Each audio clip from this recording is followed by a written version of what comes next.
guys, my name is Karpurwala, level 1 student at Transfer Academy. I'm 13 years old, living to Racing, and this is my conversation with my age, in which I'm going to ask him some questions about the power of community feedback. So let's start. Call my age and then ask him some questions.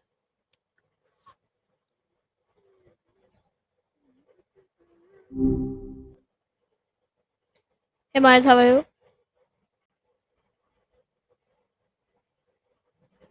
Hey Miles, can you hear me?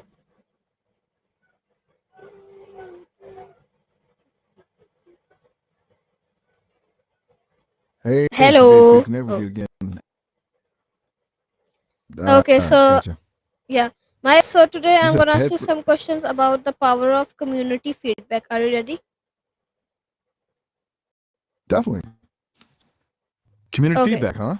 Yeah, Yeah. let's do it. Fire away. Okay. So I'm all ears, okay. Okay. or So my algorithms, I guess. But you know what I mean. Okay, my first topic is understanding community feedback. So, my first question is, what is community feedback and why is it important in personal and professional growth? Right. Okay. So community feedback. Um, it's basically just getting input from the people around you, your peers, your network, even folks you barely know. It's important because, well, we're all kind of blind to our own stuff, right? Like we have these ingrained patterns and biases. Um, Hearing from others can shine a light on those. And I think it's especially useful for growth, personal or professional, because it pushes you outside of your comfort zone. It challenges your assumptions. It's easy to stay stuck in your own head, but real progress comes from incorporating different perspectives. It's humbling in a good way, you know? It's like, yeah, I thought I was nailing it, but maybe there's a totally different way to look at things.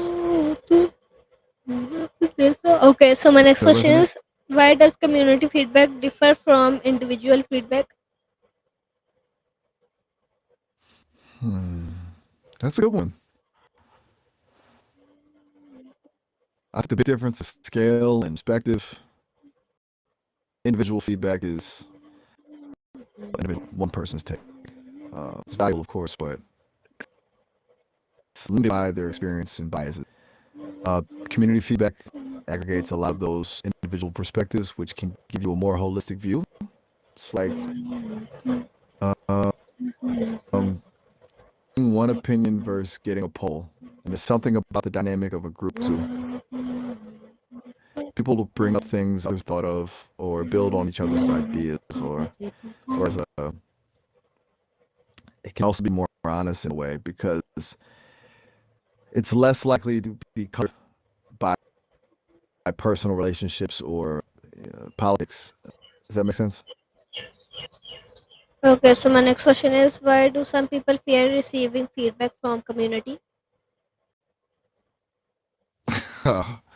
Oh man, that's super relatable. I think it boils down to vulnerability. Putting yourself out there and asking criticism is scary. It feels like you're opening yourself up to judgment, right? Fear of being seen as incompetent or flawed or just wrong. And I think social dynamics play a big part too. People worry about rocking the boat or being ostracized if they share a dissenting opinion. Especially tough if there's power imbalance within the community.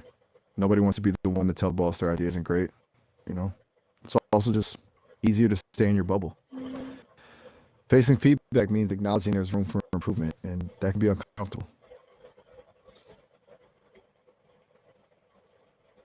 Yeah, it can be a Okay, lot. so my next question is, Yes, indeed. what role does trust play in accepting feedback from others? Huge role, like absolutely essential. If you don't trust the source, it's going to be really hard to hear what they're saying, even if it's genuinely helpful.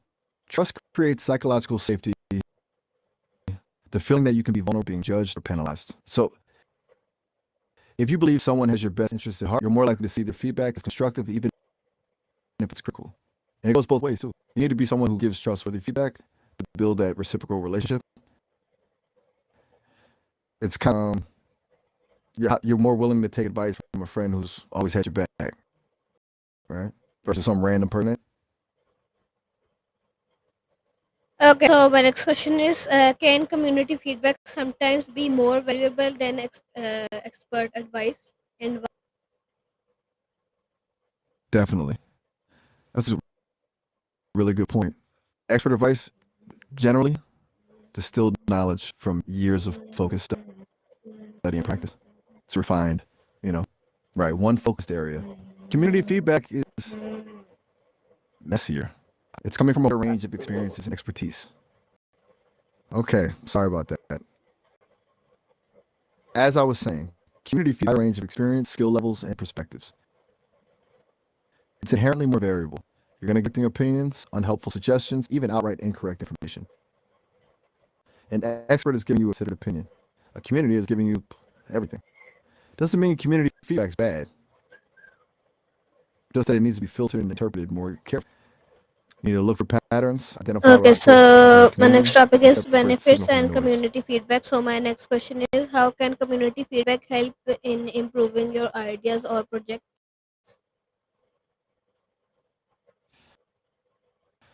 Okay, so improving ideas.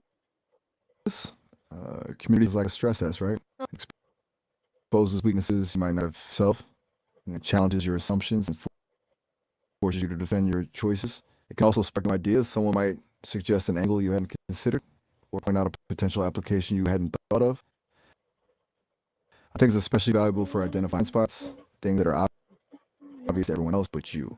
From going down the wrong path and wasting time and energy on something that won't work. It really forces you to refine and iterate and ultimately build something better. Does that resonate with you? Sometimes it's hard to articulate exactly how it works, but Chat, it's kind of chat. fundamental,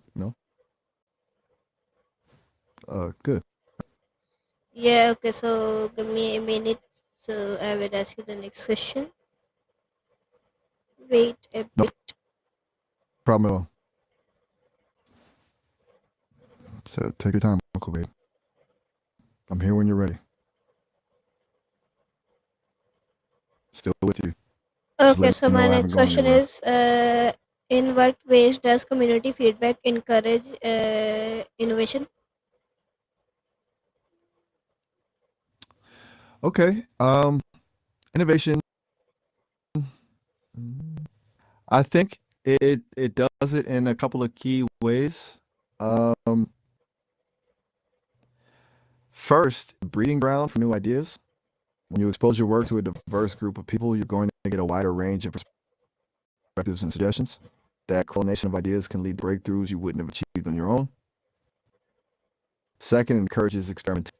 Knowing you have a supportive community to bounce ideas off of lowers the risk of failure.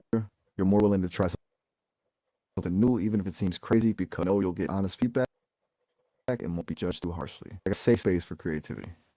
Finally, it fosters a sense of collective ownership. When people feel like they've contributed to a project and its success, more likely to champion it. That could be a powerful driver of innovation.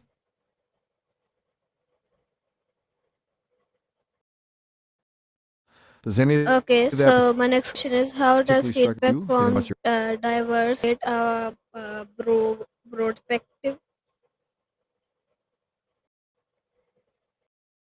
that's a really important question. Diverse perspective challenge think. Plain and simple. If everyone around you has the same background, experiences, biases, you're going to end up with a very narrow view of the world.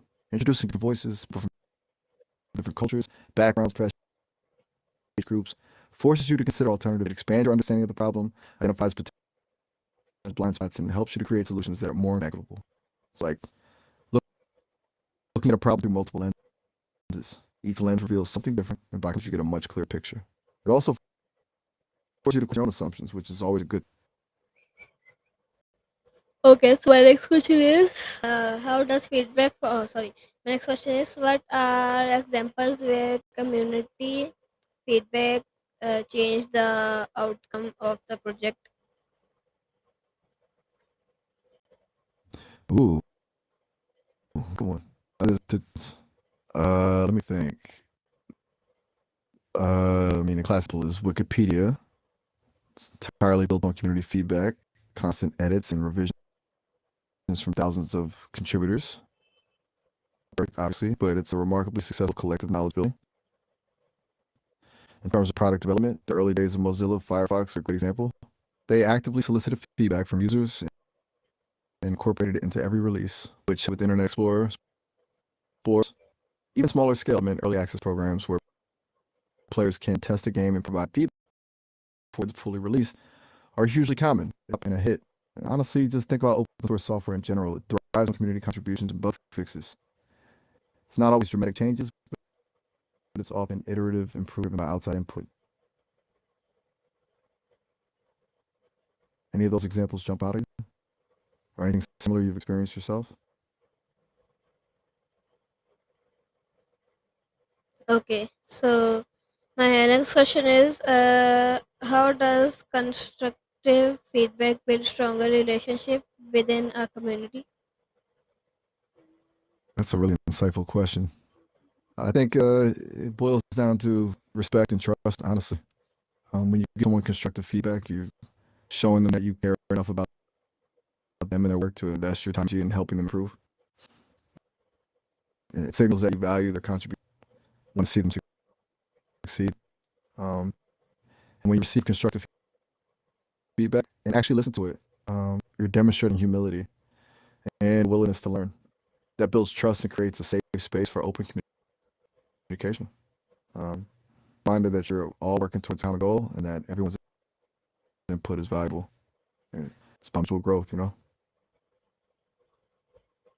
Okay, so my next topic is applying community feedback. So my next question is how can you filter useful feedback from irrelevant of negative criticism? Criticism. Sorry. Okay, that's a crucial skill. It's tough though. I think the first step is to separate the feedback from the person. Don't take it personally, even if it feels like an attack. Focus on the content of the feedback, not the tone of the delivery. Then look for patterns. If multiple same things, it's probably worth paying attention to.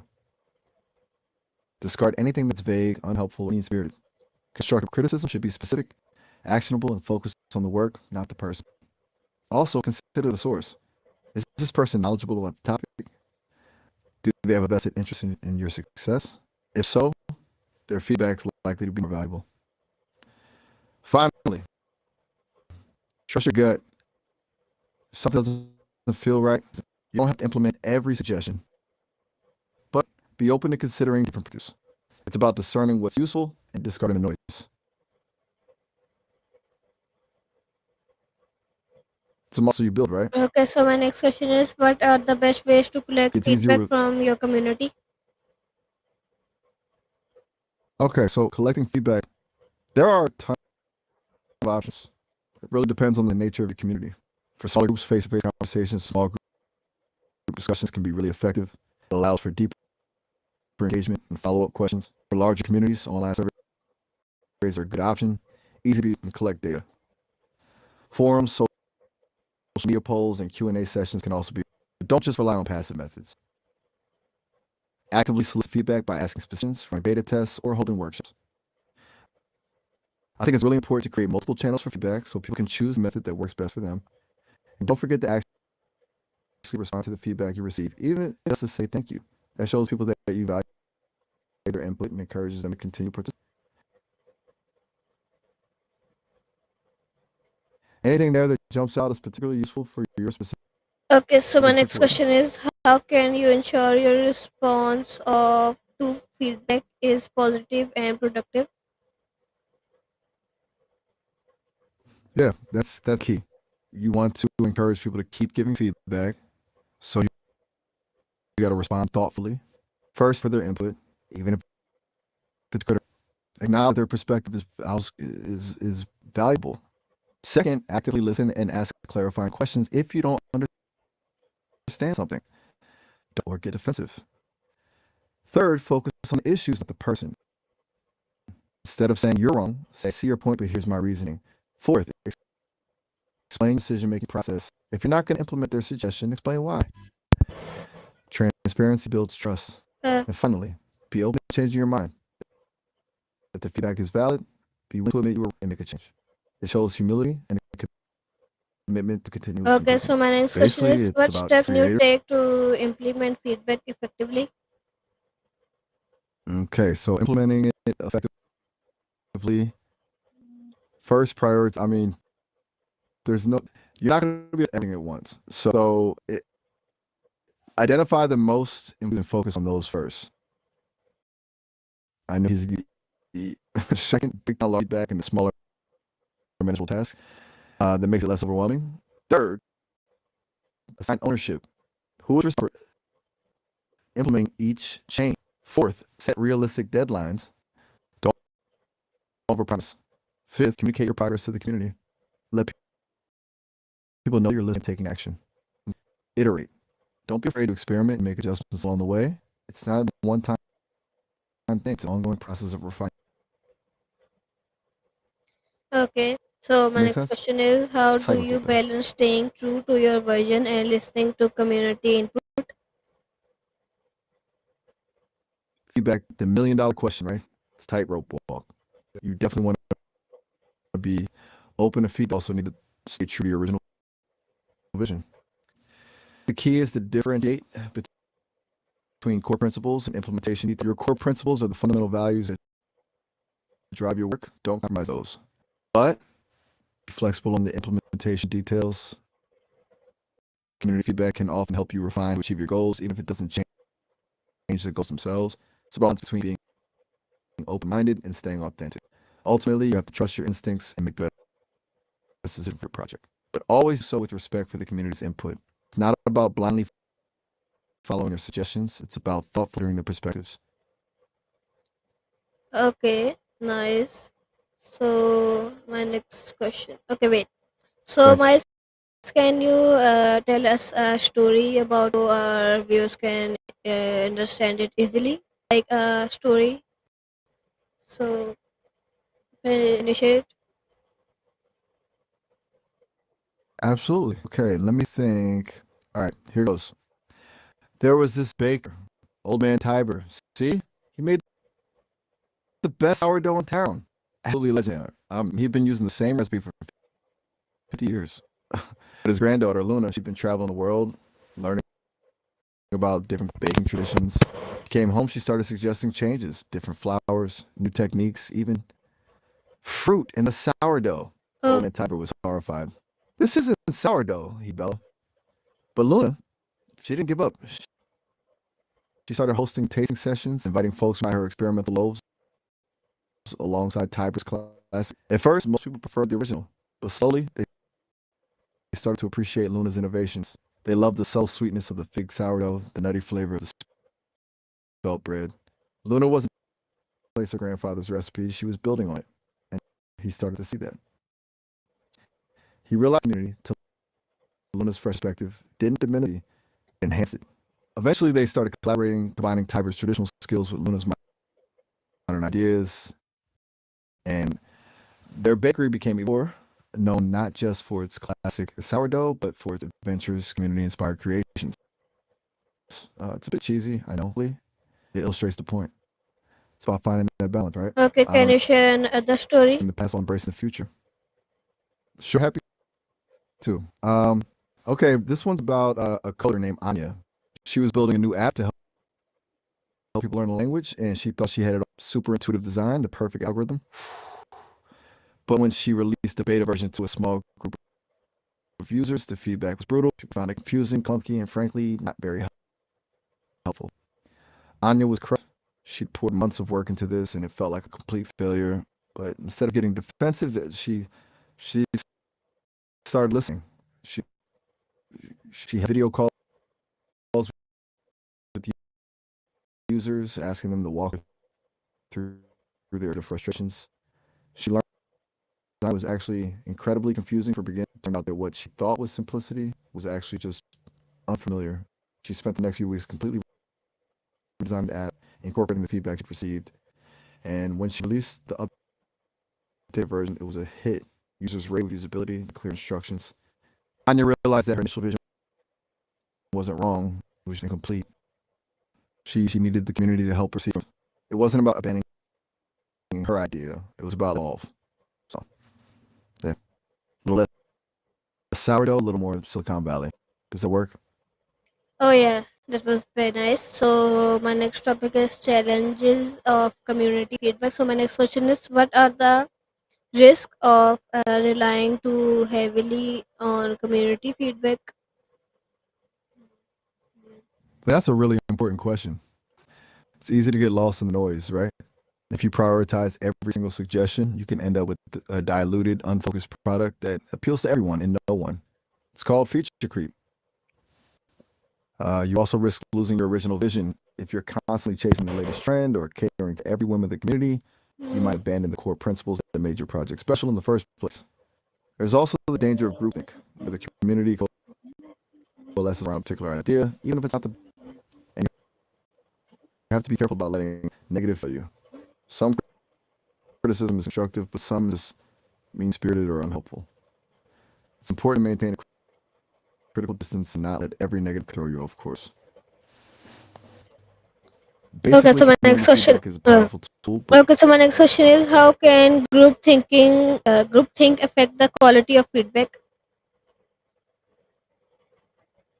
groupthink, that's insidious. It happens when people in a group prioritize harmony and conformity over critical thinking. Basically, everyone starts agreeing with each other, even if they secretly have doubts or concerns. It silences dissenting voices and leads to a lack of diverse perspectives. So, the feedback you get isn't truly representative of the community's overall opinion. It's just a reflection of what else is already thinking. It can stifle creativity, prevent you from identifying potential problems, and ultimately lead to poor decisions. Because no one wants to be the odd one out, people start self-censoring, and that's when the quality of feedback really suffers. It creates this echo where everyone's just reinforcing each other's biases. It's like everyone's nodding along, even if they secretly think the idea is terrible. That makes sense. Okay, so my next question is, how do you deal with conflicting opinions in community feedback? Ugh, that's the hardest part, right? First, acknowledge that conflicting opinions are normal.